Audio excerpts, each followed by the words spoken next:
Hi, it's Dave. Welcome to episode 235. And today we've got a special episode. I'm joined by Jason Debolt, who is a Tesla investor, now 39 years old, and he's retired off of his Tesla shares. And this is going to be a great episode. I just want to welcome you on. Thank you, Jason. Thanks for having me. Awesome. Yeah, I'm looking forward actually to getting to know you better, hearing your story. And I've seen your Twitter account and your tweets, and I think it's just awesome that you've had such a run with Tesla, and now that you're, I guess, financially, free in a sense, you're able to retire, I guess, pursue other goals, right, than what you were doing before. Yeah. So I pretty much have a lot of free time now, and I'm actually still working. I have 2 more weeks left. So I did announce my retirement the same day that I tweeted my retirement announcement that went viral. But yeah, so I'm probably going to take a little bit of time off, just maybe 30 days or so, just to unplug and maybe go on a road trip, and I might disappear from Twitter for a while, do a lot of reading, and then yeah, so I'll probably try to do the YouTube thing. I'm actually going to try to create a small channel and see where that goes. Awesome. And if people find it fun and useful, then I'll keep doing it. If not, I'm probably going to dive into some technical subject, some area that I don't know yet, but and take it from there. Probably something maybe with AI or genomics. I'm really going to kind of, I love learning, so I love reading and picking up technical subjects, so I'll just probably try that. Awesome. All right, so I want to give people some context of what I think this interview will be about, but also what's the point and what's the goal here. So over the years, we've had Tesla do an amazing run over the years, and one of my interests personally is kind of how to really take advantage of these outsized opportunities in the market, investing in what I call generational companies that probably don't come along that often. And one of the questions I always have is like, why is it that some or most people miss that opportunity while others, let's say, catch it, but then they catch it at different times? And why do some people sell early? Why do some hold on? How do people grow conviction, right? And there's always stories of people growing conviction in the wrong company, right? They make mistakes. Right. And so it's fascinating to me how it's possible to take a relatively small amount of money. I mean, that's relative, of course, because for some people, $1,000 is a huge amount. But in the investment world, let's say relatively, it's like tens of thousands, but really grow that, let's say 100x or something, or 50 or 100x. It's fascinating that that's possible, right? And one of my kind of duties or responsibilities or goals I have is try to unpack that, to unpack the principles, the lessons and insights. And it's kind of one of my side hobbies is interviewing kind of people who've made a lot with Tesla, but seeing what they can share that's valuable to the greater public. Because I think investing in a way is kind of like this, I won't say hidden gem, but there's a lot of power in investing, and I don't think the so-called traditional investment world has uncovered it all or has a monopoly by any means on stuff like that. So, so the goal of this kind of chat is I want to get to know you, but I also want to really dive deep. And I think most interviews, they might just cover the first level, hear your story and say, wow, you're retired, congratulations. But I want to dig a couple levels deeper, and I want to kind of dig into your thought process, your motivation, and the insights that you've learned over the years since you've invested. So let's go back, and this stuff isn't just an overnight thing. So you've invested in Tesla for quite a while. When did it all get started for you? When did that interest in Tesla, how did you hear about it? And when did you, what led up to the first stock purchase? Yeah, so what led up to the first stock purchase? So I actually didn't start off as an all-in investor. I never thought that was a good idea. I had originally had a diversified portfolio. Once I started working full-time, I worked at Google, and I was a pretty low-level employee. I wasn't making, I wasn't your typical Googler. I was fresh out of college, and I was just trying to pretty much make ends meet. I was not a software engineer in my first job at Google, my first role. And so I took advantage of my 401k, and I did full matching, and we had a really good 401k program. So I had a diversified portfolio, some index funds, a couple of stocks that I don't even remember now. I first heard about Tesla in 2009 at the San Mateo Maker Faire. The Maker Faire is this fair that they had with there were a lot of kind of geeks there, a lot of robots and people making their own computers, and they had just all kinds of really amazing stuff. And Tesla was there. They had an early Model S prototype, and they also had a roadster kind of powertrain roadster skateboard, and that was my first exposure to Tesla. And so this early Model S prototype actually had I think it had a grill on the front. If you do a Google search for this prototype, it looked different than the Tesla that eventually came out. And so I was like, wow, this is amazing. This is an electric car that actually looks pretty cool. So I kind of created a space in my brain for this company, Tesla, which I'd never heard about before that point. And a few years later, I was driving down El Camino Real in the Bay Area, and they had a San Mateo, there was a Menlo Park sales center, a Tesla sales center. I walk in and I see the Model S skateboard. I hadn't seen the skateboard for the Model S before that. I saw the prototype, but not the skateboard. And something clicked in my brain. I knew that this was the future. Just seeing how simple it was compared to the internal combustion engine. I grew up working on cars. I have a family photo album that goes back 100 years. That's a binder this thick of hundreds of cars that have been in my family. It's called the Debolt Motor Vehicle, the DMV album. And this goes back to the Ford Model A, Ford Model T. We have all the cars. I grew up with a Chevy Nova. I used to race it illegally at street racing, and so I knew a little bit about cars, but I also had this fascination with kind of electric like slot cars and RC cars. So I kind of had this experience with cars, and I always thought, why can't all cars just be electric? They're much simpler, they're fast, I mean, at a small scale. And I was just like, when is this going to happen? And so that was the experience that I brought to the table, just knowing how much superior electric vehicles could be. And also, I was in the right area. I grew up in the Silicon Valley. I was able to go to this fair. I lived near the Menlo Park Sales Center. So I kind of got lucky in the early on, just seeing Tesla, getting exposed to Tesla. I ordered a car. I got a call 18 months later out of nowhere to come to the factory and pick up the car. That was like the most amazing. That was really incredible to get a call from the factory, and like no warning. They just call you and you're like super excited. I went to the factory. I just saw how much they were doing, how much they were building. It was so vertically integrated. I had no idea that they were, they had their own stamping machine. They had their own stamp dies.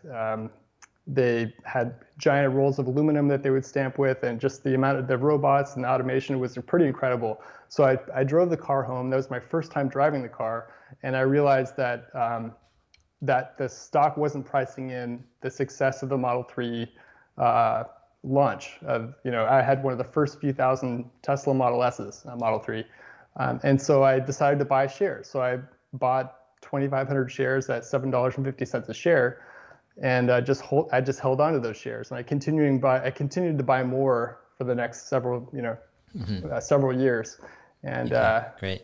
And I just Yeah. So actually, before the interview, I asked you if you could send a list of your trades or just when you bought, and so I have them here. And yeah, thanks for sharing that. That's actually super helpful. So it shows all of the dates and how many shares you bought, right, and at what price. And I also got kind of this confirmation letter from your brokerage account of what's in your brokerage, the total amount. So yeah, this is great. So I guess before going further, I should say currently you own it's about almost 15,000 shares. And the total amount is a bit over $12 million in all of your accounts. Some are in IRA or Roth IRA and traditional IRA, and then about half are in a normal account. So I'm curious, like were there other times where you kind of had that moment of enlightenment where you're like, this is the future, besides, this Tesla powertrain? You mean for other companies? Yeah, or just other products, or other products. things that you might remember. Yeah. I don't think so. Really? I think that was the first time I had that strong of a feeling. And yeah, I mean, I maybe could have felt that way with the iPhone, but I never considered buying Apple shares. Yeah. But people had years to buy, I think they had years to buy Apple shares after the first iPhone came out, and you could have done really well. Yeah. That's amazing. That's one of the interesting things about investing. Sometimes great products can be out for years before the stocks have big breakouts. So it just takes, you just need to be close to the products and recognize great products for what they are, and yeah, eventually the stock price will follow. Yeah. So let's talk about where you grew up. You're saying did you grow up in Silicon Valley, or where did you grow up? Yeah, I grew up in Cupertino. Oh, are you serious? Where? Kind of near, it's funny, you grew up in the Bay Area too, right? Yeah. Yeah, I just found that from your previous one of your previous interviews. Uh-huh. I grew up kind of near Homestead High School. I actually went to the same high school as Steve Jobs. So, okay. So did you go to Homestead? Pretty close. Yeah, I went to Homestead. Nice. I went to Limbrook High School. Oh my God. Okay, yeah. Yeah, actually, for those who don't know, Limbrook is just down the street. It's in the same district, etc. Yeah, Homestead, totally. Got it. So, it's interesting. Do you think that impacted your thinking at all toward technology and the future and change? Probably.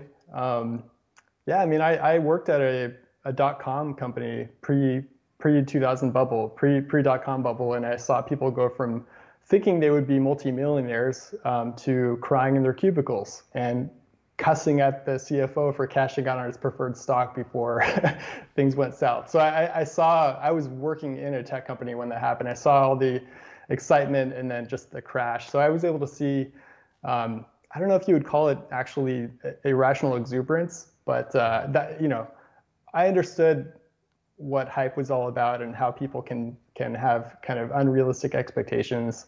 I mean, that was something that I remember clearly. And just being around a lot of, my friends' parents, a lot of them worked for tech companies and they made a ton of money. I had a friend whose dad had like $6 million in Microsoft stock. And it was just like some average guy, like it wasn't even an executive.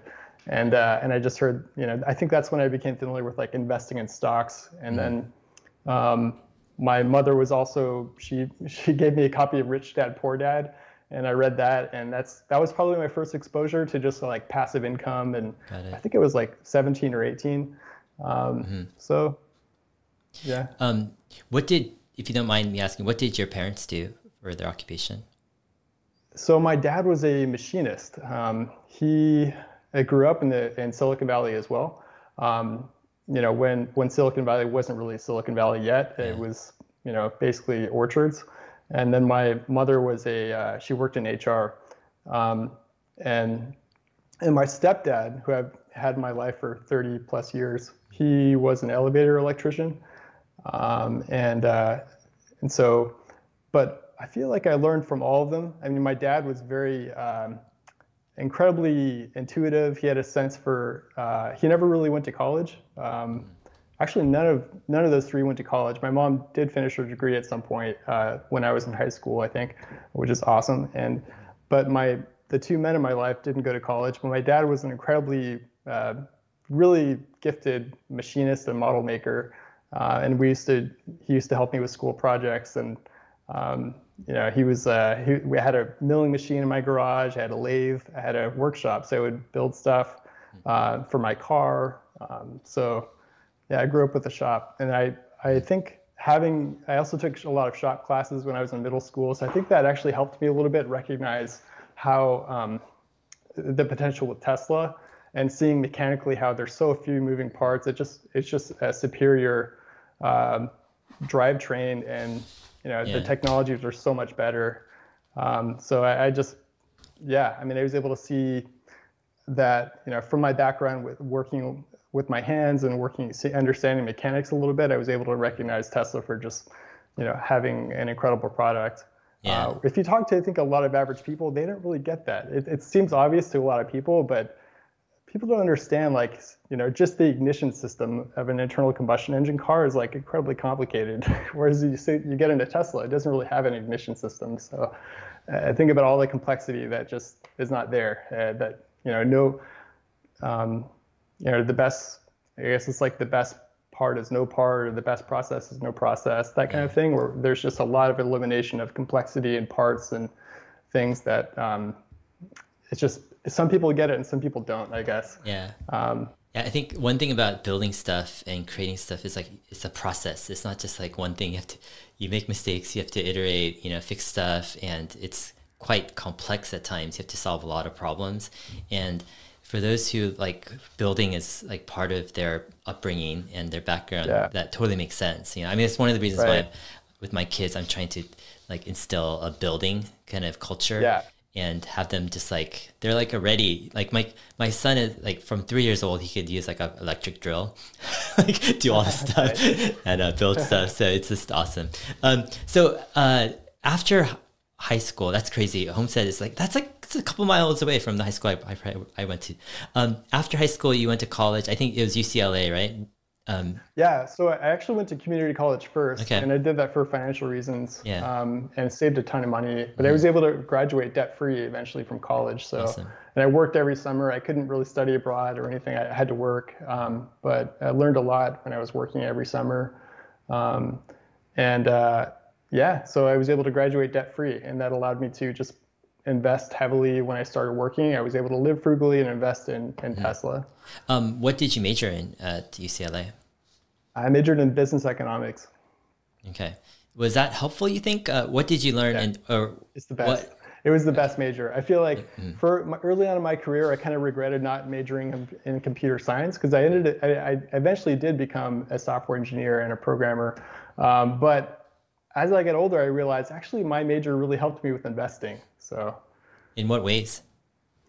So just learning a little bit about game theory, about different like how compounding, truly internalizing compounding, opportunity costs, understanding supply and demand really well, economies of scale. Just there's so many things you learn studying economics that are just beneficial to long-term thinking, exponential thinking.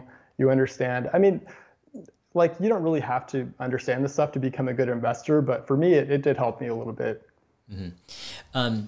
Was there a moment when compounding just like it dawned on you, it clicked? You're like, oh my gosh, like this is powerful. Yeah. I think if you bust out a spreadsheet and just like compound, if you just compound at 7% a year for 30 years, you realize that at the end of that 30-year period, like 95% of the value of your investment is like from interest earned on interest. And once you understand capital gains and taxes, you realize, wow, I need to get a Roth, like, so that I can grow my investments tax-free. And so just kind of understanding compounding really helped me think about capital gains and taxes, and just how incredible. Yeah, I did internalize compounding in college. I think I knew what it was in high school. Everyone has to, learn this stuff. But truly internalizing it with spreadsheets and trying different percentages or different compounding percentages over different periods, and taking present value, discounted cash flows, all of that stuff you learned in finance, or I learned in finance class, and that was really helpful. So interesting. Yeah, I noticed I feel like with certain investors, there's a time when compounding just is so clear, and it's so obvious that it focuses the investing approach differently than without that concept. So let's say after college you graduate with business economics from UCLA. What do you do next? Try to find a job. It took me 6 months to find a job. I lived at home with my parents for a few months after that, and I eventually got a job at Google as a contractor from an ad in Craigslist, which we called the black hole. Craigslist was like the black hole for finding a job at Google, but it was one of the sources for the team I joined. That was one of the sources for candidates that they looked at, and I just got in through Craigslist. I was a contractor for about a year, and then I was able to convert to full-time employee. What were you doing during that time? So actually, I was a fraud analyst. I was reviewing individual orders for Google Checkout, and then I became a business analyst because I had some SQL programming skills that I learned in that first year. And I was also really good with Excel and VBA and macros, and then I started to get into Python, maybe my second year. And I would stay late in the office and just talk with engineers, and they would review my code and give me feedback. It's kind of like a master apprentice kind of thing where I just was able to work with a lot of engineers, and they helped me. One guy showed me how to use Vim, so I just spent a ton of time using the Vim editor and then learning SQL and Python. And Google was a perfect place to learn all this stuff. And I just learned how to become an engineer over many, many evenings and weekends going to the office for years, and studying on my own. I didn't really have much of a life in my 20s. I worked really hard and hustled and studied, and eventually, was able to become a software engineer, and maybe the second half of my career at Google. But I just kind of worked my way up, but I sacrificed a lot. I didn't have much of a life. Yeah, so, I mean that's pretty crazy. I mean, to learn coding on the fly. What year was that? Wait, when did you graduate college? I graduated in 2005. 2005. Okay, so you look for 6 months. You find a job at Google. After a year or two, you start learning how to code. Is this? Yeah. I mean, is this part of your work at all, or is this completely on your free time? Just on my free time. I found that Google actually, was able to. It was all in my free time. I didn't do this as any kind of. There was no program I was a part of. It was entirely self-directed. And was it mostly like through books or videos or websites, or just trial and error? Yeah, I read a ton of books and trial and error, and I started writing programs to automate things for my job. And then I was able to start checking in code. I had to go through code review at Google, and then I started writing code in different languages. So I was able to get this thing called readability at Google, which means you're authorized to approve production code from other engineers. So I was able to approve production code in a bunch of different languages at Google, and that kind of helped me earn a little bit of credibility because I didn't have a computer science degree, but I had readability in all these languages, and I could approve code from people with so that was one thing I was able to do, is just kind of earn some credibility by writing actual production code at Google. And then my last role, I was working as a front-end engineer at Google, and then for Google Voice, actually. So I worked for Google Voice as a front-end engineer, and then I decided to take a year off after that. So I worked 10 years at Google, and I wasn't really enjoying my role as a front-end engineer. And so I kind of wanted to change my career focus, and I decided to take a year off and study DevOps for a year. So I did that, and I just learned a ton in that 1 year. I think I studied 5 hours a day for the entire year, 5 real hours of studying. And I just was able to pivot from front end to DevOps, and then interview for senior roles in DevOps. And I worked for a couple of startups doing DevOps. Awesome. Can you explain to our viewers what DevOps is? Yeah, DevOps is a kind of relatively new software engineering discipline. It's it's really fundamentally about feedback loops. So the problem is when you have large teams in any kind of organization, large software teams, they write a lot of code, and sometimes this code, the way they deploy their code, is very inefficient. There's a lot of bugs that aren't really found until late in the process. And the longer a bug is in a system, it gets exponentially more difficult to reverse that bug. There's also the issue of miscommunication between teams, where there are silos, and teams end up blaming each other because it's not really clear who broke the system, who broke the build. Is it an infrastructure issue, or is it a front end or back end code issue? So there's a lot of communication problems. in software engineering. So it's really all about feedback loops and speed and reliability, and it's a great kind of to be a DevOps engineer. You kind of have to be experienced in a lot of different areas first, like front end, back end, infrastructure, security, and networking.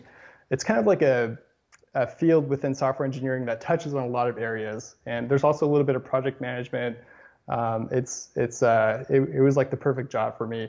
I still might do DevOps in retirement, but just for fun. So awesome. Yeah, I mean, that's actually amazing. That not just that, like to actually learn coding on the fly, and plus Google has pretty high standards, of what they expect. And so, what was the motivation? Why did you want to be a software engineer? I thought that being a software engineer was fun. I mean, I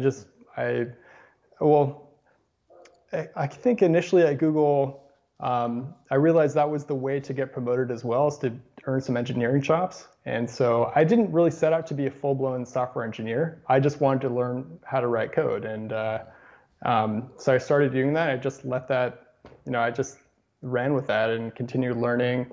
I think it's not something that I decided to do from the outset. I just kind of gradually, incrementally became more skilled. And over the years, I just, I was a software engineer.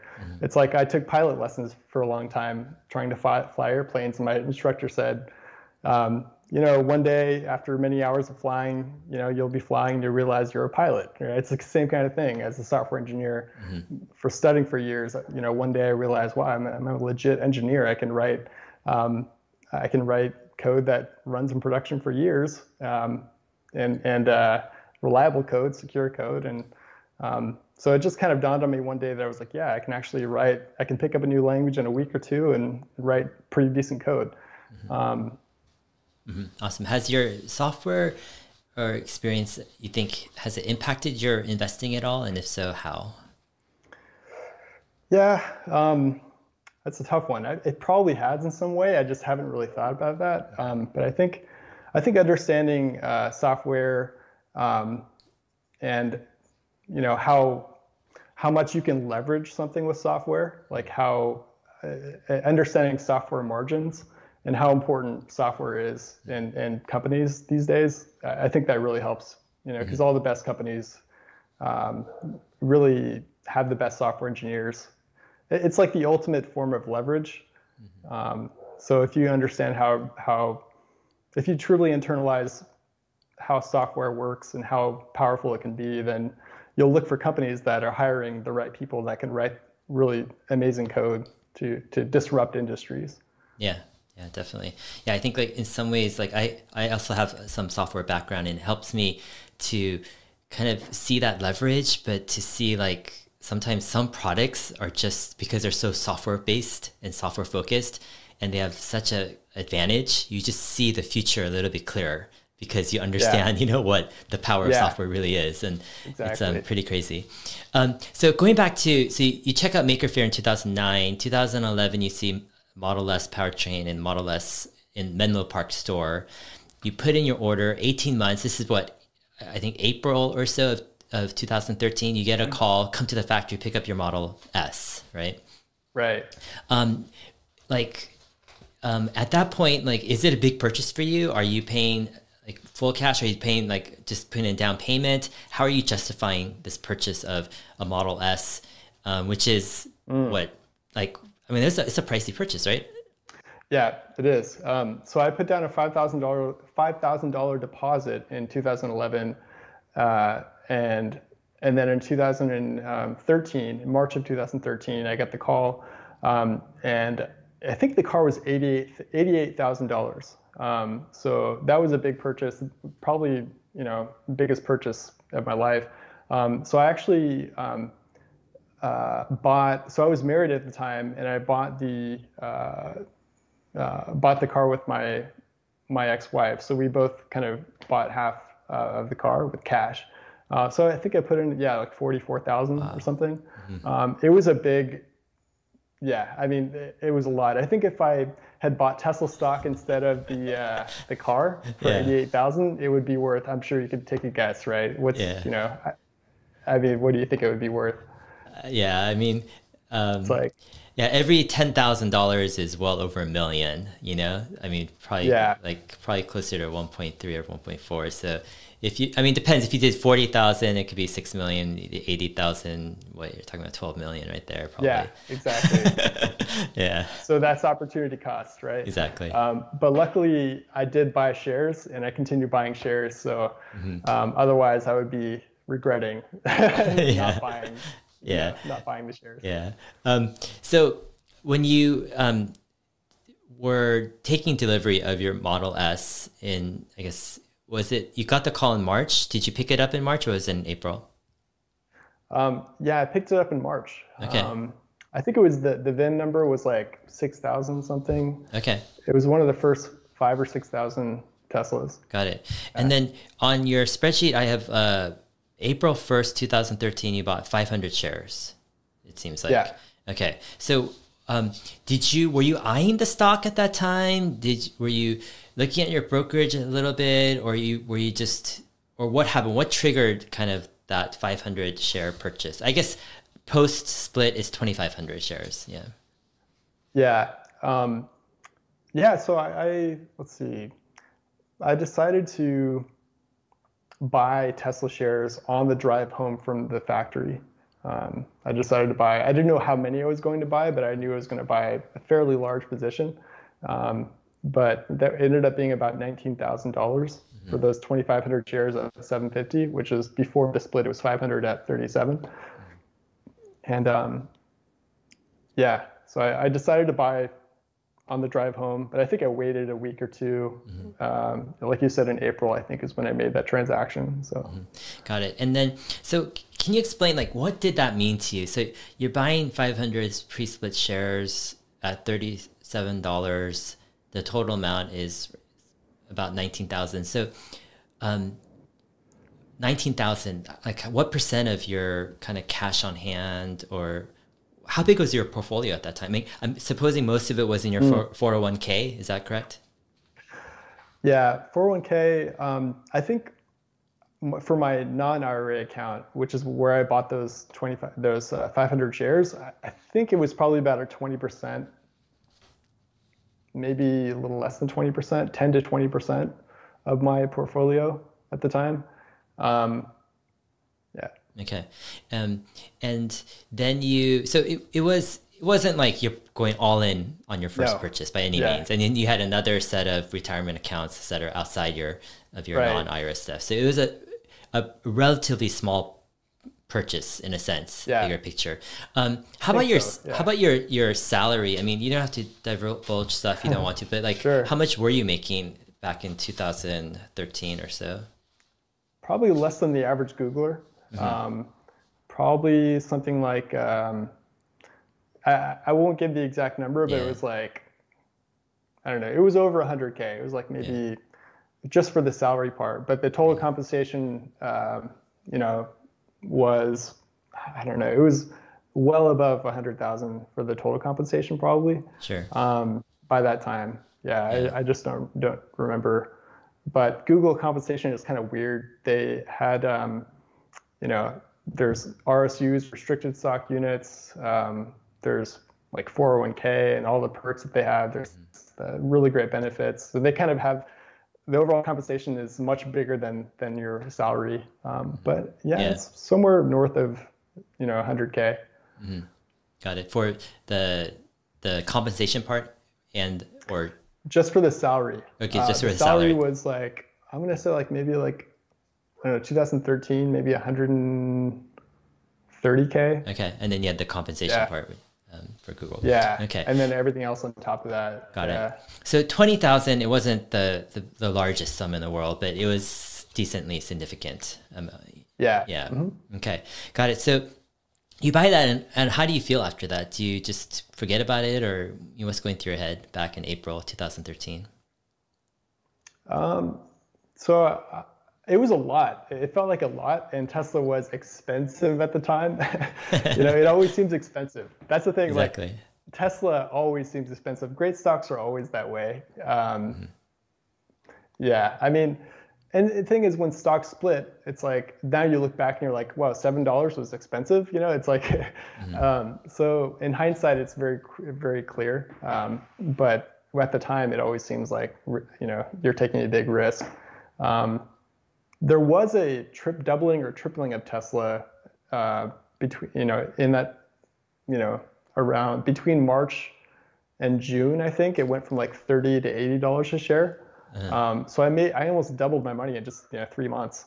Yeah. And so I had coworkers telling me to sell my shares, and I decided not to sell anything. So at that time, I mean, there was a lot of noise around Tesla, you know, possibly, you know, like running out of cash, going bankrupt. Yeah. Like, how did you process that? Like, it seemed like you bought the car with a big chunk of cash, and then you went on and bought some additional shares. So, I mean, did you discount those kind of bankruptcy kind of chatter, or did you think that it was a legitimate, you know, possibility? Yeah, you know, you would hear things, and then months later, you would like read in some article that, you know, Elon was in talks with Larry Page about selling the company.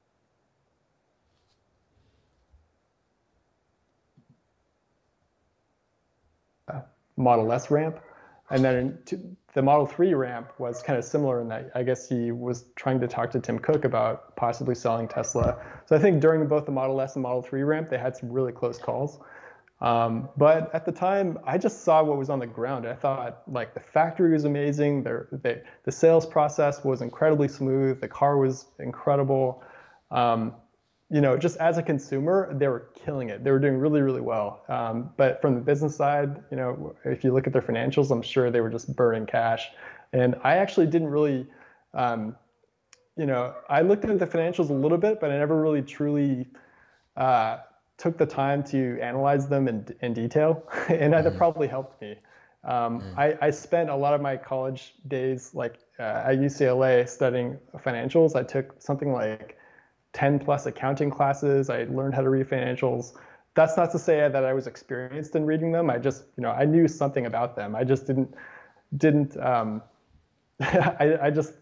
kind of ignored them. I just thought that, you know, if you have a company, you're building a company this good, you have this kind of leadership, you're hiring this caliber of engineers, they'll make it work. Like it had to take some faith. I had to take a leap of faith that they would eventually make it through. They would get the funding that they needed, and they would succeed, right? So I was an optimist, and it, you know, it worked out. Luckily for me. So yeah, back then, like, what did you think were the odds of Tesla being successful with the Model 3, and how much did that play in part of your initial investment into Tesla? I didn't even know it was called the Model 3 at the time, but I knew that they were going to release a kind of mass production car. And I thought they would do amazing. I thought it would eventually, you know, do very well. I didn't, to be honest, I don't remember thinking too much about that. I was more excited about kind of the energy side of the business. And I still am, but, you know, I think that, yeah.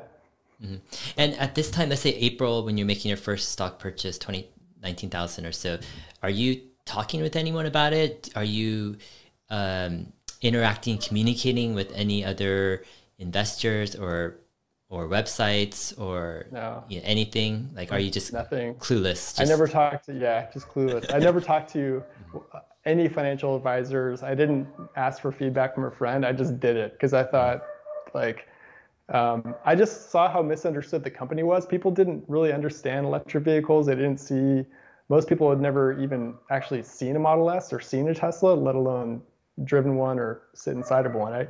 I mean, when I got the Model S, I was one of the few people at the Google campus, at the Google headquarters, that had one. I mean, and Google is just like a Tesla parking lot, and so is Palo Alto. I mean, they're everywhere. So when I saw other Tesla owners, we would wave, and it was almost like it meant something because there were so few Teslas on the road. It is almost like when you ride a motorcycle and you see somebody else at the intersection, another motorcycle rider, you wave and it's like, yeah, there's another crazy idiot just like me, right? It's kind of like the same mindset of just like, there's another driver and there's another Tesla owner. And we would, talk at the supercharger stations, the supercharger stalls. There was a sense of community and people knew that it was an exciting product, an exciting vehicle. We used to go to meetups, Tesla meetups, in the Menlo Park Sales Center, and it would just be filled with geeks, and they would send like the VP of engineering to talk about, a lot of really, geeky things about Tesla. And I remember the VP of engineering spent like an hour talking about the Model S powertrain and the torque curve at different rates of speed. Like I remember like going to a presentation which was just filled with geeks, and we were just like, that was the Tesla community back then. A lot of engineers, mostly male dominated. It's funny, I even went to one of these events and like I could look in the crowd and pick out like 2 or 3 famous engineers, like people that you would know. I think like famous programmers, right? Like yeah. Awesome. So your second trade was May 17th. You bought 150 pre-split shares at $82. You spent about $12,000. So the stock goes up. It basically it more than doubles at $82. And you buy some. What's going through your mind at that point? I think I said every single transaction was kind of scary. They just got scarier and scarier. Like I remember, I think I do remember buying, even as Tesla was doubling from 30 to 80. I remember like, oh, maybe I shouldn't be doing this. They just, Tesla just doubled in price. But Tesla's $850 today, and going from $30 to $80 back then, that's not split adjusted. So that's like going from $7 to $15, right? That seemed high risk. I mean, buying Tesla after it doubled seemed like really risky at the time. But look, I mean, Tesla's 100x since that time. So, in the long run, it really doesn't matter. This is why you shouldn't really buy. I don't believe in buying on the dips, because if you have a long-term vision, if you're a long-term buy and hold investor, it just doesn't make sense to try to time anything. I don't try to time anything. Like my 401k, when I rolled that into Tesla, I think I placed like a $400,000 market order. I didn't dollar cost average. I just sold off everything and bought it all in one go. And I think I immediately lost like 50K doing that. Like the next day it went down, but it's like, but looking back, I mean, that was a genius move. I mean, now that 401k is worth $5 million. So, I mean, if I dollar cost averages, I maybe could have done a little bit better, but I also could have missed out on some upside. So at this point, so in May, so you've had your car for maybe a month or two. Are you growing your conviction in Tesla? Is that kind of why you're purchasing a bit more of Tesla shares? Yeah. My conviction definitely grew as I started to see how, Tesla was continuing to innovate. It was continuing to be misunderstood by not only the public and Wall Street, but by even people at Google, like super smart technical people at Google. Some of them didn't even understand it until I actually got them physically in my car and told them to drive it. And when you see somebody change, like I think having people test drive my Tesla was like one of the few times in my life where I actually saw people change, like their mindset. Like literally you see the change in they go from somebody who's kind of knows nothing about Tesla, doesn't have an opinion, to like, I want to buy one, right? They want to buy the car. Or you go from somebody who's hypercritical of EV cars and thinks they're golf carts to being like, okay, actually this is pretty cool. So you see them just completely change their mindset, right in front of your eyes. And I can't think of many times in my life where I've seen people change that quickly. So that was really powerful to see. And I demoed the car. I gave many test drives at Google. And a lot of people at Google had the ability to buy Teslas. People are pretty well off. So, yeah. Okay. Fast forward to November 13th. So this is actually, you noted, is a settle date. So actually, it's a few days before that. November 13th, 2013, you buy 142 shares at $141 pre-split. So you put another $20,000. So you finish up your $50,000 of stock purchases for 2013. Was there any reason why you did another 20,000 in November of 2013? I think I would wait until I had like 10 to 20K saved, and then I would just buy all the shares I could buy. I think that was my approach, is I would build up like 10 or 20 or 30K and then buy. And then after, I think starting around 2015 or late 2014, I started buying on margin. I transitioned to a margin account, and then I started to make larger and larger transactions. Yeah. So I noticed that. So your last buy off with cash was March 20th, 2014. Tesla was at 235. You spent $26,000. And then it seems like you kind of, did you run out of cash? I mean, I guess you had other stuff. Did you have other stuff in your portfolio at that time? I guess. I still had a few other stocks. Yeah. So it's funny, I sometimes say I'm all in since 2013, but it's really not entirely true. I did have some stocks lingering around until like 2015 probably, but not that much, like just a few tens of thousands. Yeah. Okay. And then, so you buy, and then you start buying on margin on the same day, suddenly March 20th, you bought $41,000 on margin. What clicked? What made you like turn into a margin investor? Yeah. Well, like I just saw at some point Tesla wasn't moving anywhere. Like the stock price wasn't really moving, and I was like, but in my head I was like, why isn't Tesla Tesla is actually worth a lot more than this? Like, I don't know what the market cap at the time was, but I looked around and I saw like other companies that weren't doing nearly as much. It didn't have the future that Tesla had, and they were worth 10 times or 20 times more than Tesla. And I just thought it was way undervalued. And even like just a couple years ago, Tesla was worth less than Uber. And I was like, what is this? I had just been to Korea and I saw an Uber-like app that in some ways was better.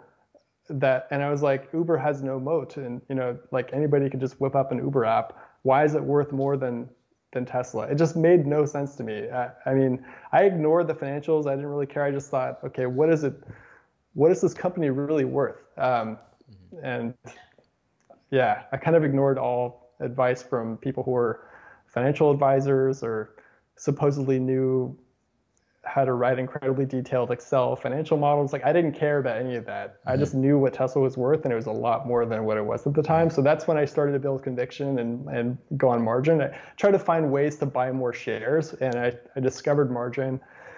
And that was kind of a mistake. I'm a net loss on margin. Like I would, right now, I will never buy shares using margin.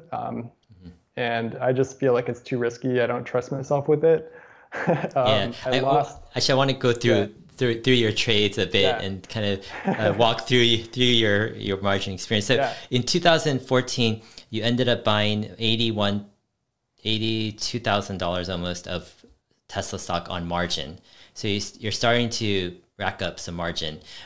When you buy this, are you starting to pay it down a bit with your salary and savings? Probably. I was probably paying down margin a little bit, but I wasn't making a big dent in it. I was probably buying more than I should have on margin. And then in September 3rd of 2015, this is over a year later. So you bought some 80-something thousand in margin, and you take a break for a year. And then in September of 2015, you transfer, I guess you buy in your 401k, 1,000 shares, you spend 255,000. So what's going on? Are you transferring your 401k over from other stuff, or how does that work? Yeah, I think I had a Vanguard 401k with like some Vanguard ETF. That was doing okay. I mean, it wasn't bad, but I eventually figured out how to do a self-directed 401k, and I think I rolled it over I sold out the ETF shares, bought Tesla in Vanguard, and then eventually I moved that over to Fidelity. But that was that big transaction I made. I think it wasn't 400,000 initially, maybe 250,000 in Tesla stock that I bought initially when I liquidated my old ETF funds and then bought Tesla with my Vanguard 401k. Got it. So you add 1,000 shares, and fortunately they're not in margin; they're just stuck away in your 401k. And then in 2015, starting October, you start to buy more in margin. Okay, so this is October 26th. It seems like you spend another $120,000 for Tesla, and you pick up about 600 shares. Was it just not enough for you? Like your holdings, you just needed to get more? Like what's going on? Yeah, no, it's just straight up greed, probably. To be honest, it was like, I mean, when you find an opportunity like this, you got to kind of seize it. Like you just I wish I could have people feel like, explain to them how I felt. I just thought this company was so undervalued. It was insane. And I was right, because the longer the base, the bigger the breakout. We knew Tesla moved nowhere for 5 years. It should have been following a nice, smooth, early S-curve exponential, like it should have.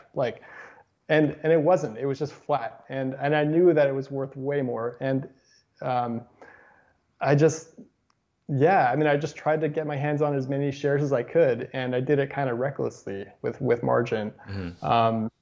Okay.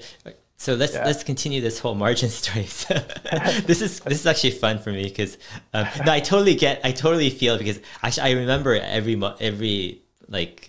remember Tesla history very, very well, because it carries a lot of emotions for me, the stock and the company. But I understand why you would do what you're doing at this point. So April 2016, you do 30,000 in margin. April 12th, 2016, you do another 80,000 in margin. And then, so now you've got a few $100,000 in margin. You're racking up the margin, basically, right? Probably I'm not sure. There's a lot of figures here, but 250, 300,000 or something around that in margin. How do you feel about that, holding that much more margin at this time? Yeah, I mean, so I didn't know how dangerous the situation had become. I didn't know how close I was to getting margin called. I was just naive. I really didn't, if I hadn't used margin, I would have had 3,355 shares, or about, I don't know, multiply that by 5, right? That's how many shares I would have today. Probably something like, 17,000 shares, maybe 18,000. If I'd never touched margin, that's how many shares I would have today. But 18,000, you'll say. But right now I only have 14,850. So I lost a couple of $1,000s in real equity by just getting it over my head with margin. Yeah. At the time, the highest number of shares I owned was around 27,000 shares. 10,000 of those, I'm using all split adjusted numbers here, but 10,000 of those shares were borrowed on margin. I lost all of those shares. And then I lost another 2,000 that I owned outright before, just to cover the losses on the margin shares that I had. So, but what's going on in my head? I just thought that Tesla would eventually break out. I just didn't know I was 4 years too early.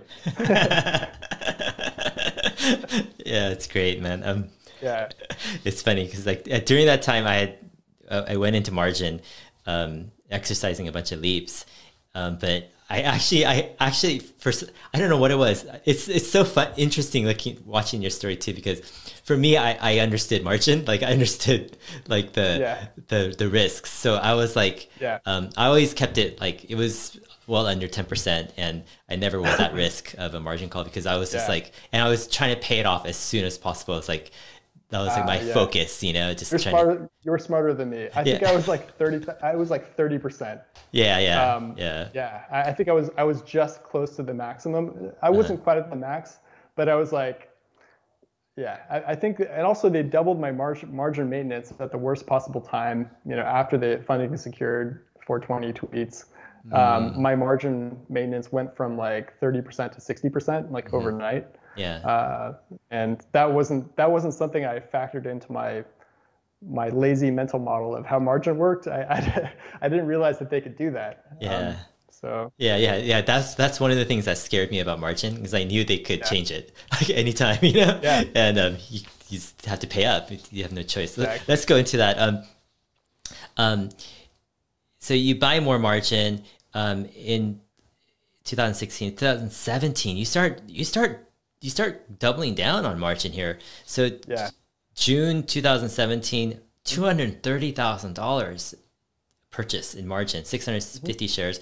So, July 2017, $100,000, 109,000. So you're expecting a breakout, huh? You're thinking Tesla's like, going to go to the moon. I've got to get my last shares in, right? Exactly. Yeah, I was like, I mean, the Model 3 ramp was going on, and I just didn't realize how many problems they were facing. I just like, if they had succeeded in the Model 3 ramp, it probably would have worked out, but they had over automation, and they had the conveyor belt situation, and so it ended up being, I was margin called. So let's go into 2018. Sorry for it's because I commiserate with you. Okay, this is all fascinating to me. May 2018, you do 60,000 in margin again. So you're not selling anything right now. You're just adding on to your margin, I'm guessing, right? August 6, 2018. May 2018 was 60,000. August 2018 was 150,000. And then August 17th, 2018 was another 100,000. So you rack up another 300,000 in margin in 2018, because you're just like, this is the last opportunity I'm ever going to have before Tesla just goes crazy. I've got to, get my shares. I was too early. I was 2 or 3 years, 4 years too early. And then it starts to unravel. So October 9th and 10th, you got a margin call. And so you're having to sell it, right? I have $600,000 to $700,000 worth of Tesla stock, it seems like, to pay off your margin. Actually closer to 700,000. So you're selling a bunch of stuff. Like, what happened? So you rack up all this margin. I guess it's pretty evident, right? You rack up all this margin, and then the brokerage. What brokerage were you at this time? Fidelity. So they increased the margin maintenance requirements for what? 30% to 60%. And you're like, what in the world, right?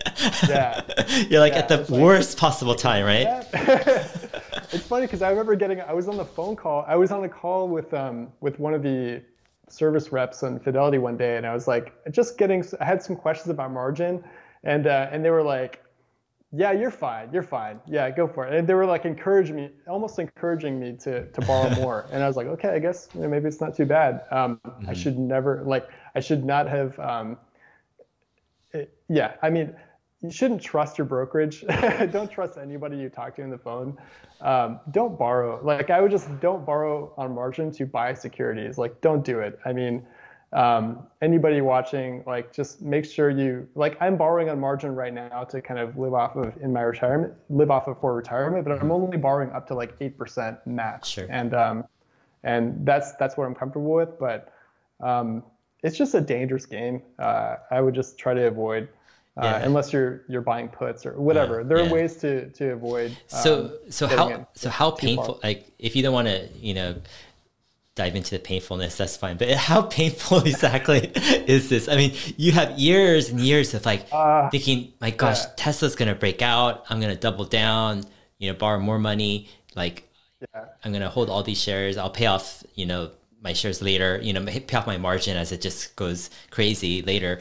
But it just turns all against you, right? I mean, is your world like falling apart in some ways with Tesla stock? It was I got crushed. Like, I thought I was going to lose everything at a few points during the 6-month window in Q4 2018 to Q1 2019. I think I had 6 margin calls. The largest one was for like $130,000. I mean, the markets can stay irrational longer than you can stay liquid. It's kind of like, it was tough. I mean, also I had, I wasn't really my job was also difficult at the time. I had a really kind of, I didn't really have the best job at the time. And that combined with like possibly losing everything, it was hard. I would wake up 2 or 3 in the morning and I would have this like pain in my chest and I couldn't go back to sleep. So there were many nights where I just got 2 or 3 hours of sleep if I was lucky.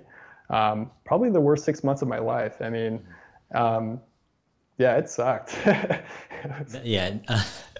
Yeah. Yeah. I mean, I feel you. So what were the emotions? Curious. Was it fear? Was it anger? Was it frustration? No, it wasn't any of those. It was more of like, I don't know, maybe like just, I tried not to feel anything. Luckily I didn't turn to any substances or anything, but I just kind of like, just tried to get through it. I tried not to think about it. Just kind of feeling very empty and just sad. But I tried to hide it. I was dating a girl at the time that I didn't tell her any of this. I didn't tell her what was going on, and I was actually able to hide it. She didn't know. She had no idea. Wow. Even my coworkers didn't know. It was just all, I was able to just avoid externalizing it. Luckily, so it's like, it was just all. I kept it all in. Yeah. When some of this stuff started to unravel in 2018 with Tesla as a company, so you have, Tesla pushing out their production, estimates, the ramp is not going too well. Then you go into kind of the pedo tweet, and then you go into 420 and SEC, what's going on? Are you just over it all? Or are you following this? What's happening? Yeah, everything. Actually, I was really angry with the media and the SEC and all the fudsters. It became almost personal to me. I was so pissed off at how Elon was being treated, how Tesla was being treated, all the employees, what are they going through? I actually was just, I mean, I don't know if I might,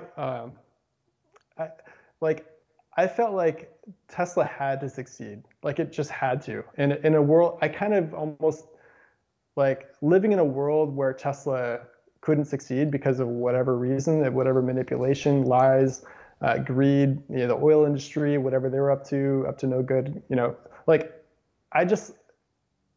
I felt like that was so wrong. To me, it was like a fight. I just felt like I was in the trenches with Elon almost, but even though I was not. I'm just a small retail investor, but I just felt like I was fighting. I couldn't sell my shares. I was in this war, in this battle against just evil, really evil forces, right? Trying to kill this amazing company that is going to clean up the air at the very least. Whether or not you agree with global warming, at least we'll be able to breathe cleaner air. That's I just why would you be against that? Why is anybody rooting against Elon and Tesla? It became emotional for me. I was I wanted this company to succeed. If I was in it just for the money, I wouldn't have been able to do that. I wouldn't have been able to hold on or cope with this at all. So, it's like going to battle, right? It's you can't really win a battle without understanding that you could die in the battlefield. You have to be prepared to go all in. You have to be prepared to die in the battlefield to win a battle. That's maybe a little bit, I wasn't really in a battle, but it was just, that's how I felt. It was a fight. When you were kind of had moments where you thought maybe you could lose your entire Tesla investment, did that scare you, or how did you process that? Yeah, definitely. It scared me, but I thought maybe probably didn't scare me as much as would scare most people, because I didn't have a family.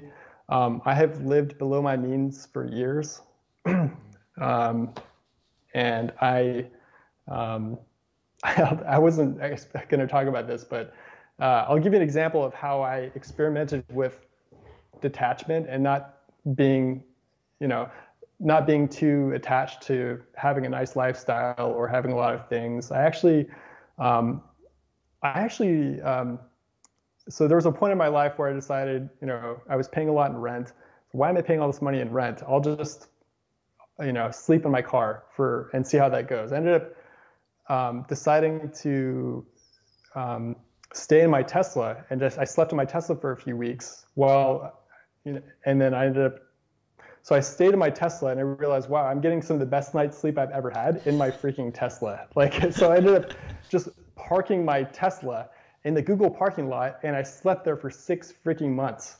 Are you serious? I saved $15,000 in rent and deposit and everything.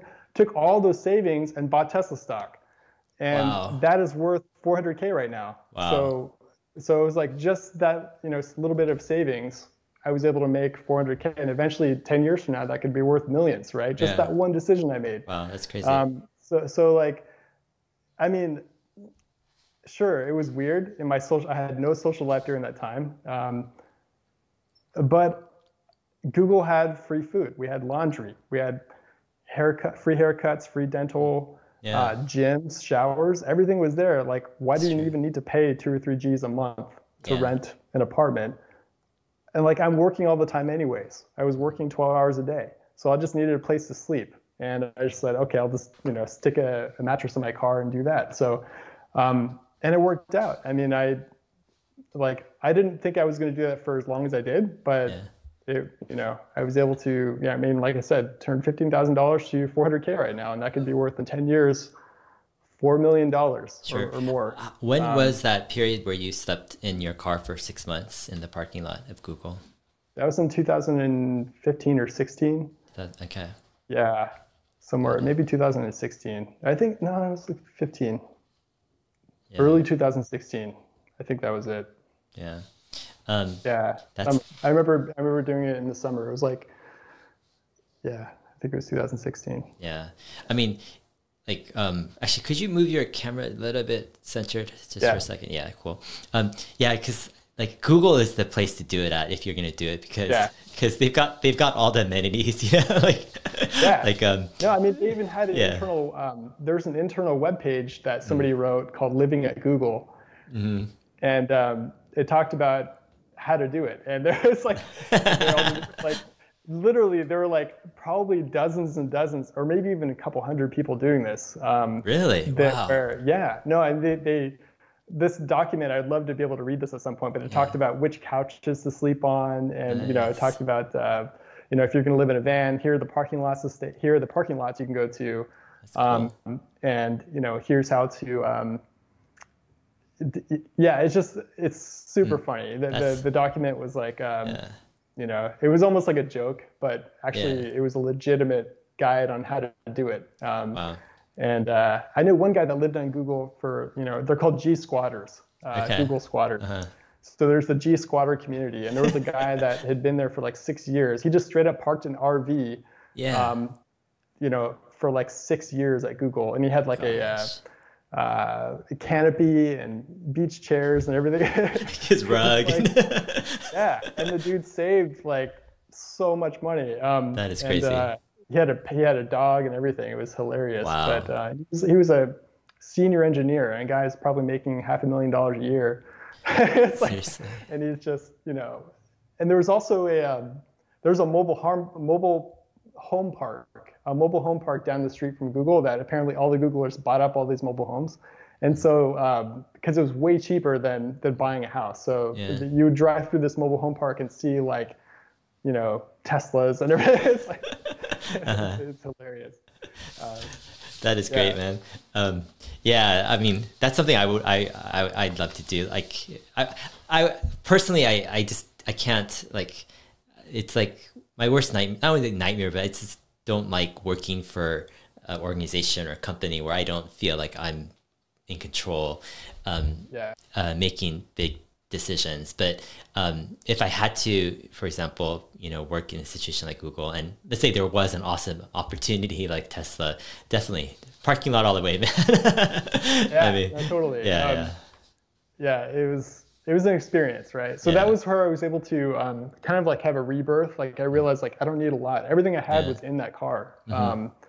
And that helped me take more risk because I realized like, hey, if I lose everything, I'll just, I've done this thing before. I could do that again. I could, I was pretty happy actually during this time. So that's cool. I mean, like objectively speaking too, back then you're in your early 30s.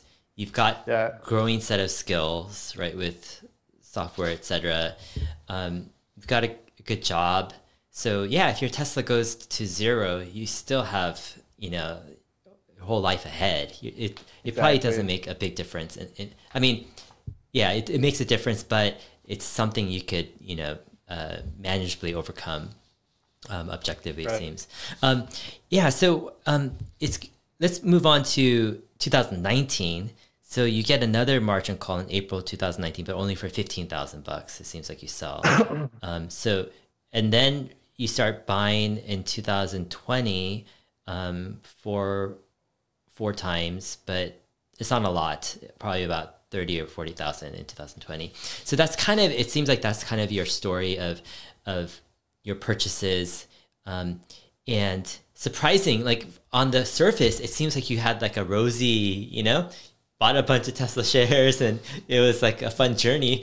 But when I look at this stuff, man, we've got you've got a lot of pain, a lot of pain in this thing. So, were you able to pay off all your margin then, or what happened? When did that just get wiped clean?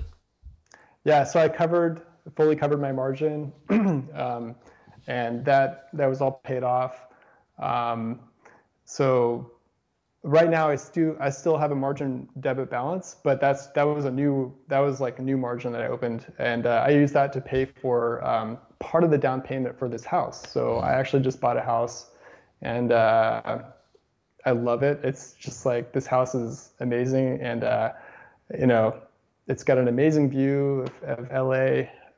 It's just, I couldn't be happier, right? Like all this pain that I went through has worked out, and so I have a plan for the future, and I'm going to try to stay skilled and acquire more skills or remain skilled. So if I do have to go back to work, I'll just go back to work. And I don't want to sell my Tesla shares. I'll just be hanging on to my shares, because even today I still maintain a super high level of conviction. I think that right now Tesla's valued at $800 and something a share. I think it's worth $4,000 a share. I think it's just the amount of runway ahead of Tesla is so vast. I mean, it's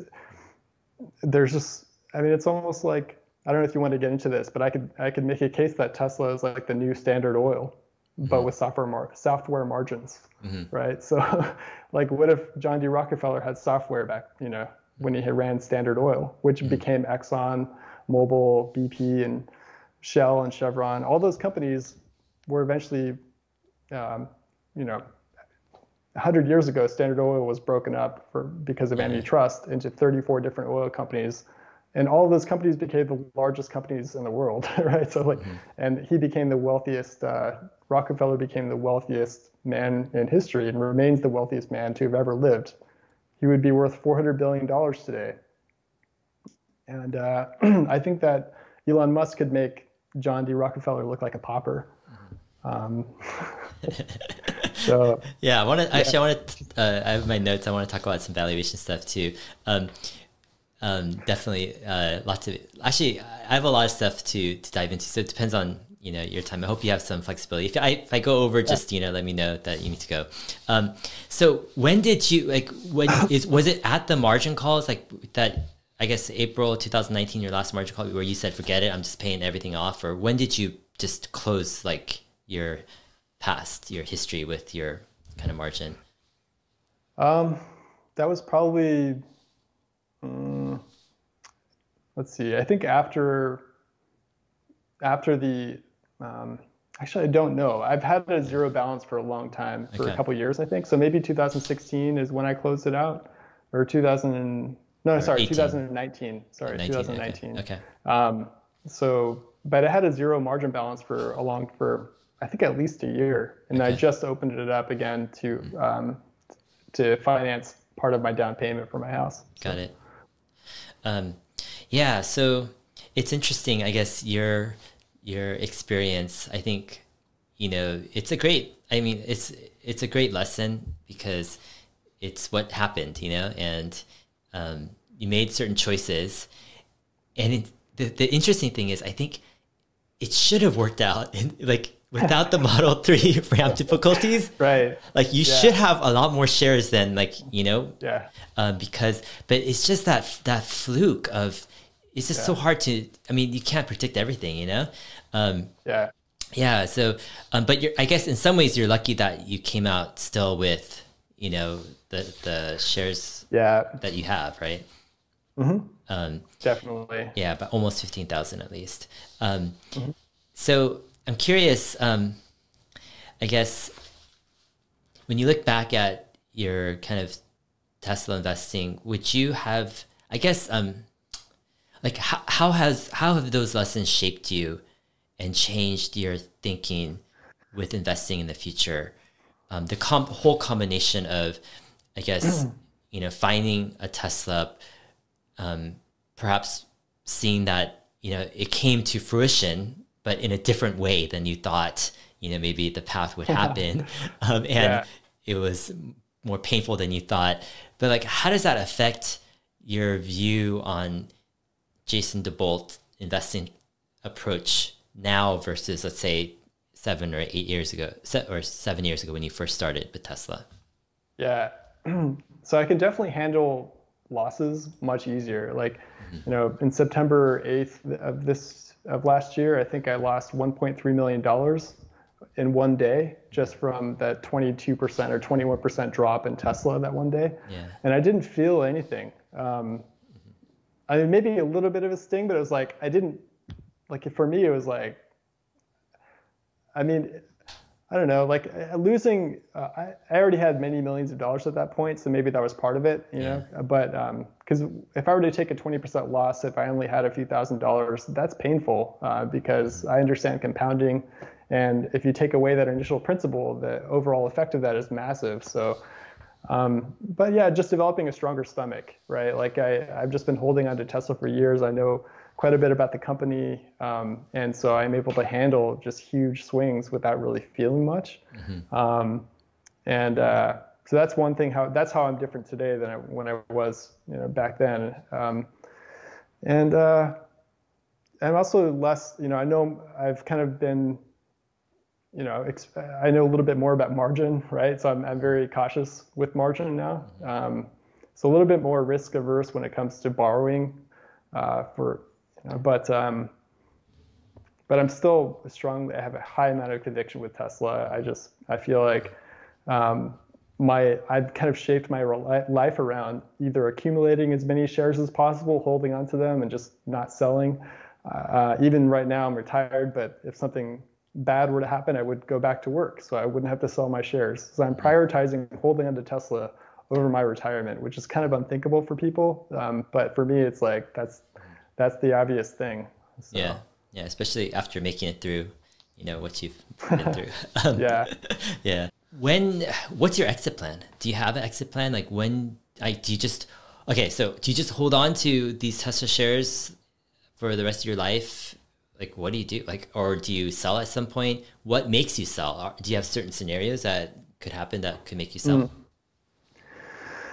Yeah, so I think at some point Elon won't be as important to the success of the company. I think right now he's still critically important, but maybe in 5 years from now, it'll just, there'll be so many people involved. And I think there'll be a point at which Elon can step away. And even then, I would still hold on to the shares, most likely. As long as they continue innovating, I would hold on to the shares. Once they slow down their pace of innovation, even if their financials look pretty solid, I'll probably consider selling some, but I don't think that'll happen anytime soon. And this goes back to the standard oil thesis that I have. It's not really a thesis, but it's just I really think that people are still just misunderstanding Tesla. Even after this run up, I just feel like this is just massively disruptive, even if you're just talking about batteries. So let's go to valuation a bit. So I know you've stated that you think a Tesla, you think it's worth $3,500 per share, present day value or so. Can you unpack that for me? Like, what do you mean by that? And I guess I'll give some pushback here. Aren't there execution risks involved? And shouldn't those risks be, discounted sizably, in a sense? Because what if something happens? Like some big things happen that whenever I talk about certain big things happen, I always get backlash because people don't want to think about those big things happening. It's like, come on, guys. It's like, this is reality. This is like, certain things happen in life, right? And, I mean, so there's execution risk. So how is Tesla, in your mind, valued like, so much higher than present day value? Yeah. If you look at the top 10 companies in the world and you rank them by revenue, 8 of those top 10 are going to be in energy or oil, mostly oil and automotive and transportation. So Tesla's going to displace a lot of that revenue. And then 2 of those 10 are in retail, so Walmart and Amazon. So Walmart and Amazon are huge. I mean, those are just 2 of the top 10. They're not even the top of those 10. And those are retail. It's massive. So these revenue streams are ridiculous. And Tesla's going to create new businesses as well. So if you just look at the overall revenue and you assume some higher margins from software, it's just, I just feel like we've never seen a company like Tesla. So we have to throw out a lot of our thinking around what a company should be worth. So I think a lot of it is just looking at, I'm not really a fan of reasoning by analogy, and I know that comparing it to Standard Oil is a form of kind of reasoning by analogy, but if you're going to do it, at least do it in the best way you can, in the closest way, the most accurate example that you can. And, one thing that, John D. Rockefeller did was he was heavy on reducing costs, cutting costs, and Tesla and Elon are just, they're working on that. I mean, they're constantly trying to cut costs and improve their margins. One example that Rockefeller did was he used to transport the oil in barrels, and barrels were the big component of cost. And he ended up buying forest land and growing trees and actually putting the wood through a kiln to dry the barrels to reduce the weight of the barrels so they could transport, so there would be lower weight when he transported the barrels on trains. So he was working on just cutting costs and also doing vertical integration by not outsourcing the production of the barrels, but building his own barrels. And I just see the similar mindset to what Elon Musk is doing with reducing costs. I just don't think we have many business leaders that are willing to take the risks that Elon is taking to reduce costs and to really focus on, like Wright's law and economies of scale. So, I mean, I don't have like a detailed financial model that could explain what my current valuation is.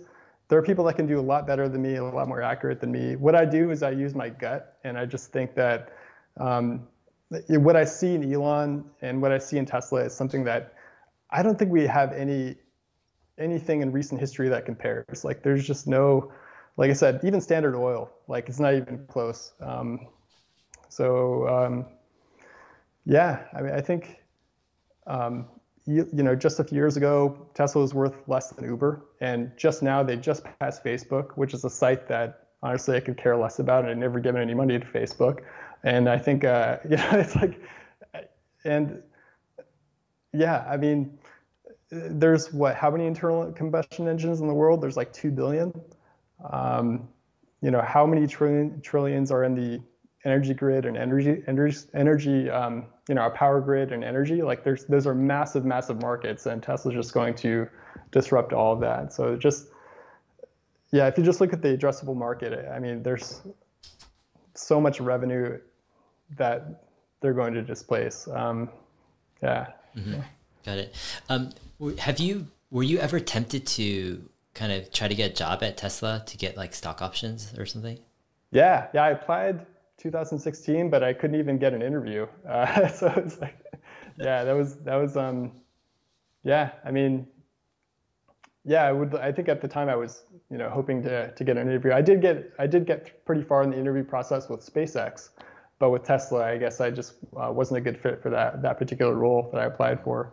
But they're hiring the best. I mean, Tesla and SpaceX have access to some of the best engineers, and they know how to use them. They know how to utilize them, which is even more important.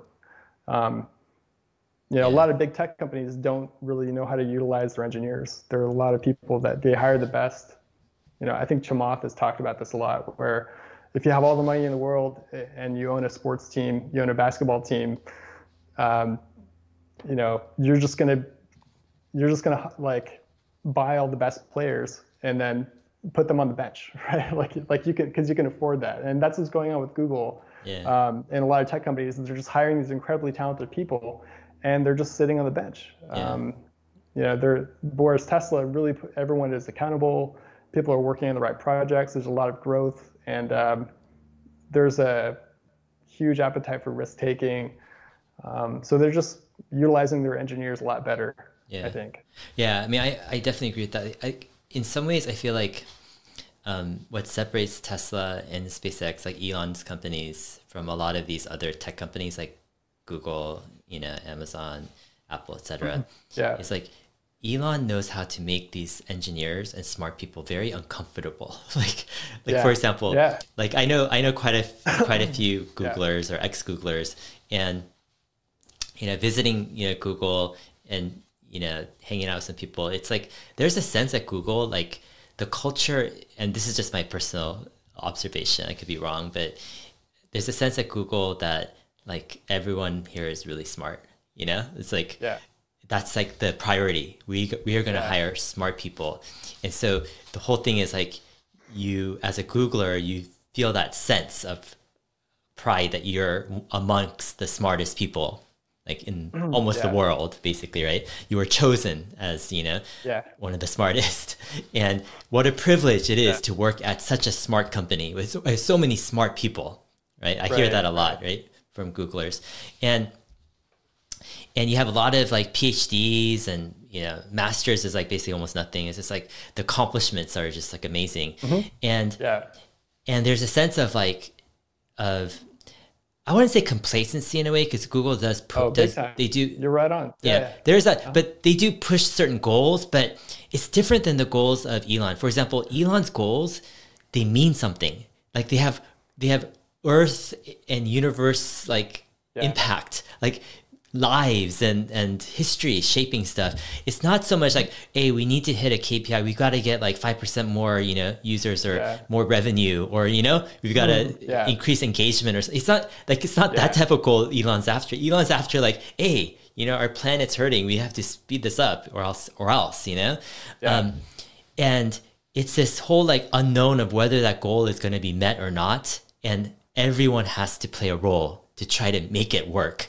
And it's that sense of unknown uncomfortableness that every engineer is stuck into, and there's no time to say, oh, look how smart we are in this company, we feel so good. There's no time for that, in Elon's companies. It's like it's so different. What's your experience? I mean, I'm sure you have a better sense, working at some of these companies. Dude, this could be an entire series of of episodes. I mean, like Google's a peacetime company. It always has been. Whereas companies like Amazon and Tesla and SpaceX, those are wartime companies. These are companies that have been pushed into a corner, and whoever is working at these companies has had to fight for their survival.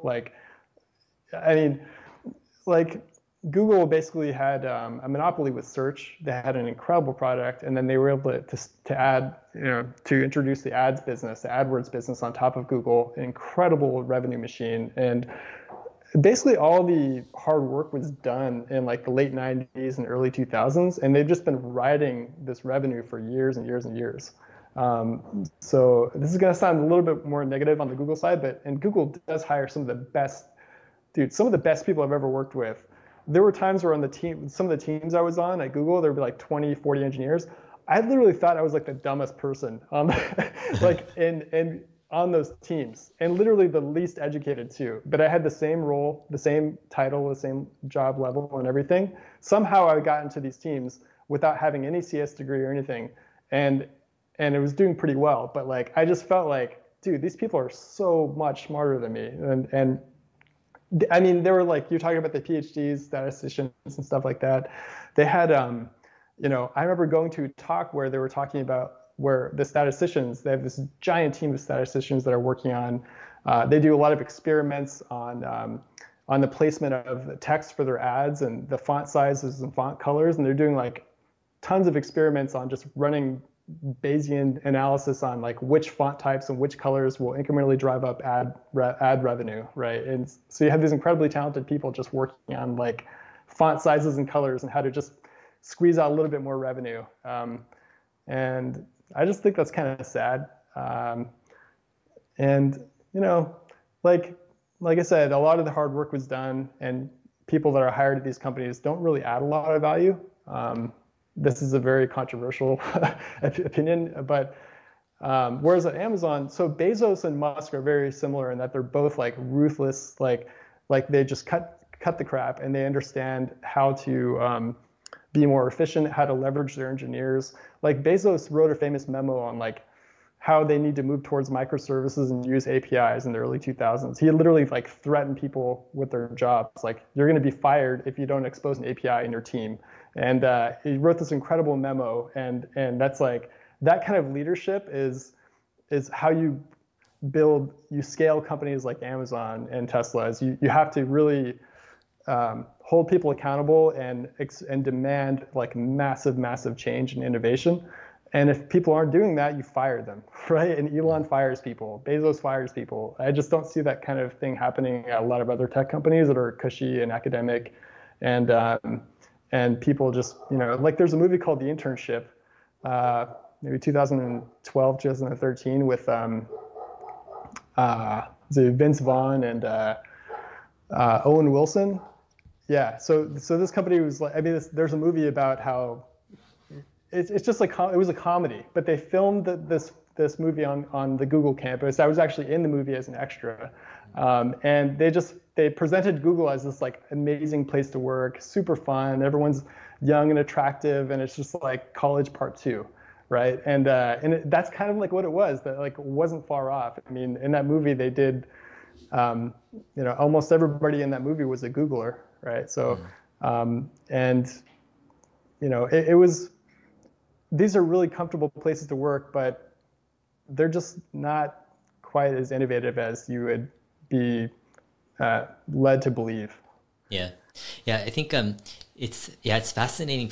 I'd like to hear your experience in this, like talking to like some really smart people, like so-called smart people, and they are smart in their fields, like some amazingly smart people. Like, I'm actually surprised at how like sharp they are in certain areas. It's just like, whoa, are you serious? And talking to and knowing these people, and I'm friends with some of them too, and they're great people in different ways. It kind of though gives me a sense of, with investing, that it's not as big as an advantage to be so-called smart by society in terms of the degrees, and let's say you can solve the craziest, you know, coding problem, or you could be a crazy statistician or AI expert. It doesn't necessarily transfer over to investing. And I think that realization, or just seeing that over and over, like it just, it's so interesting to me, you know? And it doesn't even transfer over to building. It doesn't. It just means you're good at like taking tests and presenting yourself as being smart or knowledgeable. But like as far as building things and even investing, like you don't need a college degree. You don't need to be super. I mean, you don't need to be a genius or a PhD. I mean, look at the founders of say YouTube, right? I don't think those guys had PhDs, and you know, or like. I mean, it can certainly help, but it's not a requirement. But yeah, I think in some ways it's kind of like I don't know, contraindicator. Like if you're too good with finance, you may have missed out on Tesla completely. Like, if you just looked at the financials and didn't really drive the car, or if you were overconfident in your ability to analyze businesses, you may have missed out on Tesla. So, yeah, like I have this one theory. I mean, this one idea just this past, like today and yesterday, I was thinking about was that sometimes when you're like, let's say so smart in some area, let's say you're just some crazy, technical nerd geek on something technical. Sometimes you start to apply that approach to think that you can understand other things the same way that you understood, let's say, your technical field. And sometimes it works, but sometimes it's like, it doesn't work at all. And I think sometimes you need like more of a multidisciplinary, kind of a well-rounded approach in order to understand certain things that are more complex. And I think that's where what trips up some super smart people. And like, for example, with the car, like with your early experience, you noted like, hey, you had cars in your history. Like you can't just look at a car, I think, like in one angle. Like it helps in a sense to understand cars from different angles. And when you see a car that's going to, end all cars, like it's more clear to you because it's not just from one slight angle. You appreciate different things about, let's say the whole experience. But I mean, what are your thoughts regarding that? Yeah, I think it's all about your skill stacks and how many you have and kind of combining all of those. It's more synthesis and systems thinking than it is being analytical, and it's breadth over depth. So I think there's something to that, right? Like I think you hit the nail on the head. Like I'm not particularly gifted in programming. I mean, I can build stuff. I'm pretty good, but I'm like, I'm not going to design some incredible algorithm to solve problems. But like, I don't know. I feel like I do have a lot of curiosity, and I love learning, and I've learned a bunch of different, subfields within engineering, and also have my background as a kid, just with mechanics and building things. I don't know. I mean, I'm not special. I'm not trying to say that I'm special. There are a lot of people like me that are systems thinkers. They're good at synthesis and integrating things from different areas and finding similarities and different ideas. And I think that helps with investing. Being having a broad skill stack definitely helps with investing. Did you know many Googlers who had invested in Tesla? And if so, did they keep their Tesla investments, or were they tempted, or did they sell early? I'm sure there were a lot, but I don't remember any in particular. There were a lot of Tesla owners that didn't buy Tesla stock. I talked with quite a few Tesla Model S owners that didn't have any Tesla shares. So they went through the same thing that I did. They went to the Menlo sales center, or went to a sales center, and then they got the factory tour and they bought the car. And I know a few that didn't actually buy any shares even after going through all of that. Yeah, interesting. Yeah, I know some Googlers who actually did quite well. Some sold, earlier, but some kept. It's interesting when I kind of sort out our conversation today. Like one of the things that sticks out is it's like you have a sense of personal like conviction toward Tesla in terms of how you think things will play out. Like you're not, let's say, per se sure on the exact timing or the exact numbers per se, but it seems like you have kind of, I wouldn't say an unearthly conviction, but you have some type of conviction that's beyond just a sense. You feel like this is going to be big, and it's going to be bigger than people realize. And it's not just one thing. It's a combination of lots of different things you've pieced together, right? That's why I have a hard time explaining it to people, is because it's not just like I look at the financials and I say, oh, look at these numbers. I can't point to any one thing specifically.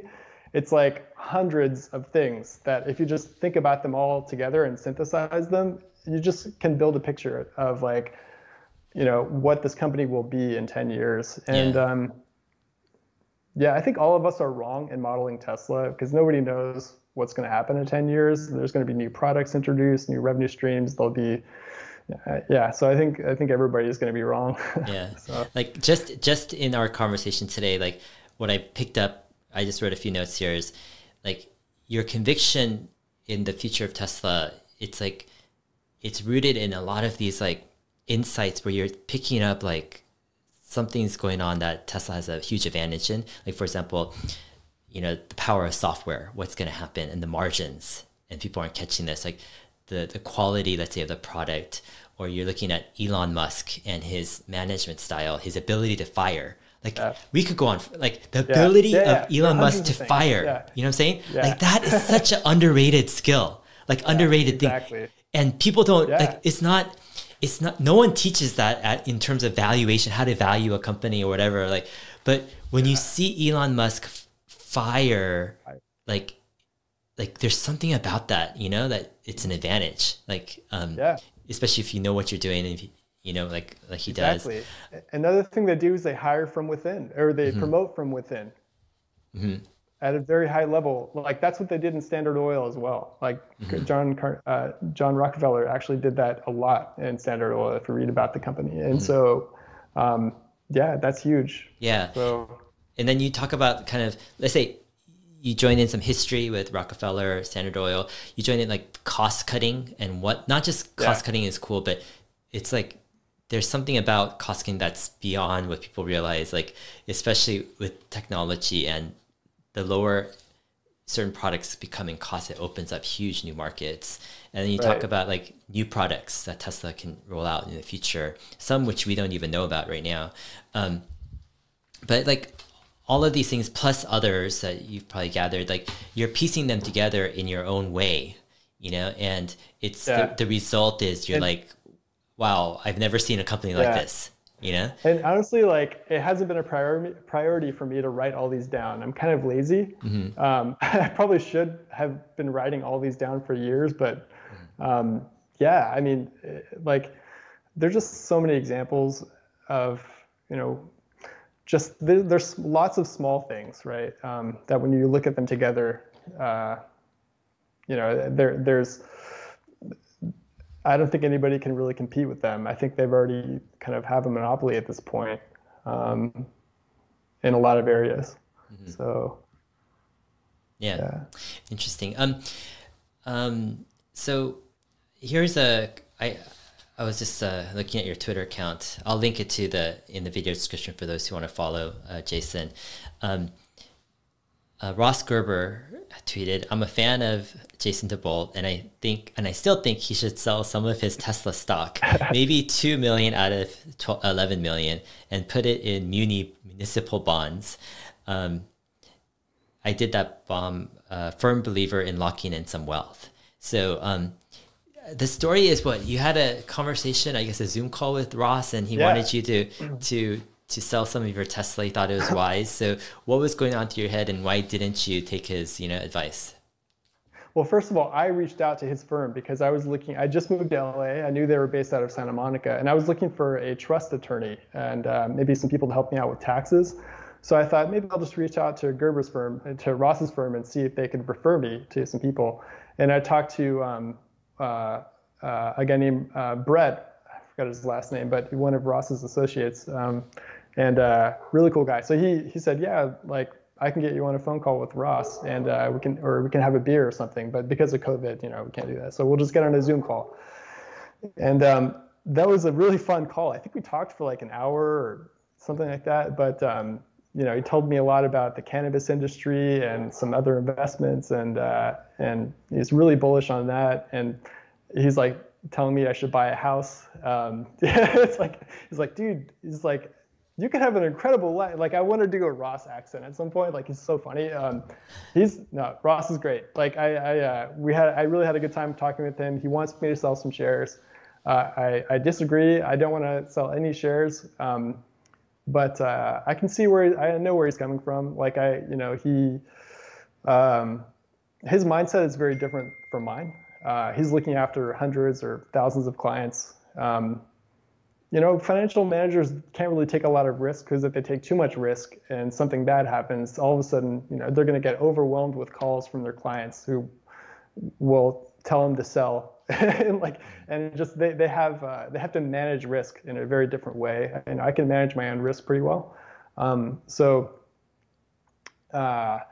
yeah, I mean, he, I think one of the things I really respect about Ross is that he was really bullish on Tesla from the beginning. And he's actually been to the factory. He's been, he knows a lot of the people. He knows a lot of Tesla folks and other Tesla investors. I mean, and he was one of the few voices in the mainstream financial media that was bullish on Tesla for like a long period of time, like during the dormant 5-year period where Tesla went nowhere. Actually went down. If you choose, depending on which days you choose, you could say that Tesla went down 25% between 2014 and 2019, depending on which days you choose in those years.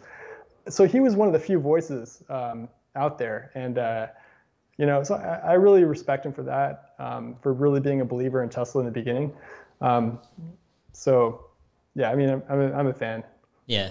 No, I think Ross is a fun guy. I just did an interview with him a few weeks ago, and had a great time. So I guess, can you explain though, let's say, why you are not, I guess, tempted to take more off the table right now? Does it come down to you just think there's a lot more upside, and you're very confident in that probability of Tesla out executing and growing in a way that's perhaps bigger than people maybe give it right now? Yeah, I think, I can borrow up to $3 million at 1.5% interest.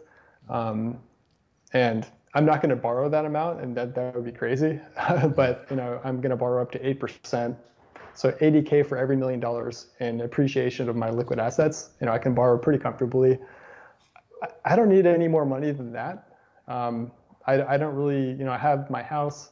I just bought a Tesla. I have a Model 3 now. I'm all set. I don't need a lot.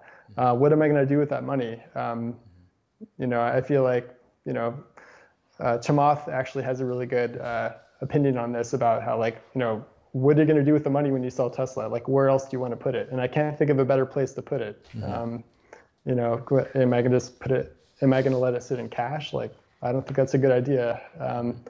And I could invest in ARKG or some ARK fund. Might not be a bad idea, but it all goes back to what I think Tesla is fundamentally worth, and I think it's worth, even today, going to have a lot more than what it's being valued at. Mm-hmm. Got it. Yeah, this is great. I wanted to also ask you about this one thing. So your account setup right now is you've got a kind of individual taxed account with 6 million, and you've got a Roth IRA with 1.1 million, and you've got a IRA, I guess a traditional IRA with about 5 million. I guess that's from your 401k mostly, I guess, rolled over, right? Yeah, that's my 401k. Cool. The traditional 401k is my rollover 401k. So I wanted to ask you about your Roth IRA. I think Roth IRAs are just like, oh my gosh, they're just amazing in terms of, if you can get one set up, then like the whole thing is like, it's not taxed, your distributions or the money you eventually pull off of it. So what got you started in your Roth, and how did it grow over time? Yeah, so early in my career, I think I talked about how I didn't make a whole lot of money in my first few years at Google. I mean, well, it's relative to Silicon Valley wages, but I made less than the income threshold for a couple of years there, and I just maximized my Roth contributions, which I think was like $5,000 or $6,000 a year. So I think I put in $39,000 in my Roth. and now it's worth 1.1 million. So that's probably my lowest cost basis account is my Roth. So yeah, I mean, that thing could be worth, I mean, if we 10x on Tesla, Roth could be worth 10, $11 million.